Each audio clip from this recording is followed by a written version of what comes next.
मेटॉलाइट. तुम्ही म्हणसाल sir silicon म्हणजे काय? तुम्ही तुमच्या घरचं टीव्हीचं रिमोट कधी फोडून पाहिलं का? त्याच्यामध्ये ते चिप दिसते ना, चिप, ती या सिलिकॉनची बनलेली असते. अरे बाबा, तुमच्या घरी रिमोट पाहिलं की नाही तुम्ही, टीव्हीचं वगैरे, CD प्लेअरचं, DVDचं रिमोट पाहिलं की नाही, त्याच्यात एक चिप राहते पहा, चिप राहते की नाही, ते चिप या सिलिकॉननं बनलेली आहे की नाही. तुम्ही जर्मनचे भांडे पाहिले का जुने? जर्मलचे भांडे, ते या जर्मेनियमपासून बनलेले आहे. आर्सेनिक तुमच्या ओळखीचा नसेल, पण तो मेटॅलाइड आहे. आर्सेनिक कदाचित तुम्हाला माहीत नसेल, ओके, तो भेटत बी नाही शक्यतोवर, तो सुद्धा मेटॅलाइड आहे.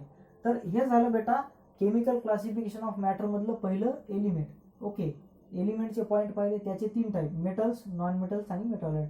आता पहा आपलं काय राहिलं, कंपाऊंड्स आणि मिक्सचर. एलिमेंट्स, कंपाऊंड्स, मिक्सचर, याच्यातलं पहिलं एलिमेंट्स झालं. आता आपल्याला पाहायचं आहे कंपाऊंड्स आणि मिक्सचर. ओके, आता आपण पाहूया कंपाऊंड्स आणि मिक्सचर, पण नेक्स्ट लेक्चरमध्ये. ओके, पण नेक्स्ट लेक्चरमध्ये. मला आज तुम्हाला आहे की नाही, एकदा आहे की नाही, मी पटकन रिवाईज करून देतो की मी मागच्या लेक्चरमध्ये आणि आजच्या लेक्चरमध्ये तुम्हाला काय शिकवलं.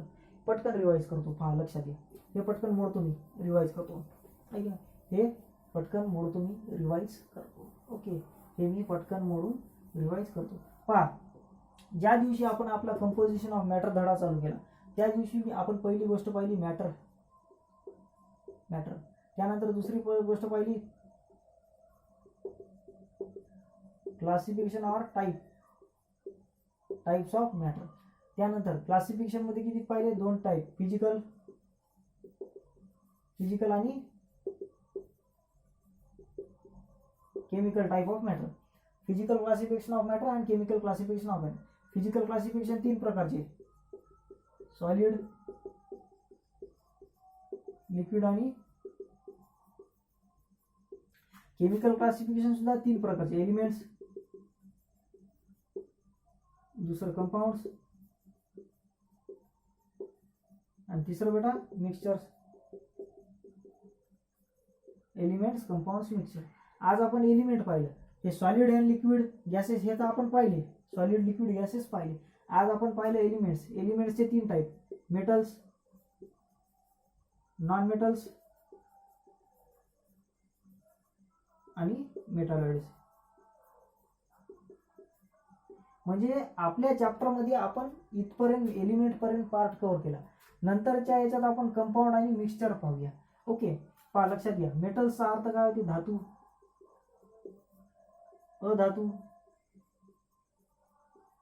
धातुतूप. मेटल्स, नॉन मेटल्स आणि मेटॉलाइड्स. आपण चॅप्टर चालू केल्यापासून इथपर्यंत घेतला, एलिमेंट पर्यंत, मेटल्स, नॉन मेटल, मेटॉलाइड, या तिघाचे एक्झाम्पल. ओके, इथपर्यंत आपलं झालं. ओके, नेक्स्ट पिरियडमध्ये, नेक्स्ट लेक्चरमध्ये आपण कंपाऊंड बद्दल आणि मिक्सचर बद्दल माहिती पाहणार आहोत. ओके, तोपर्यंत तुम्ही व्यवस्थित लिहा, नोट्स करा. जर एखादी गोष्ट समजली नसेल तर बार बार पहा.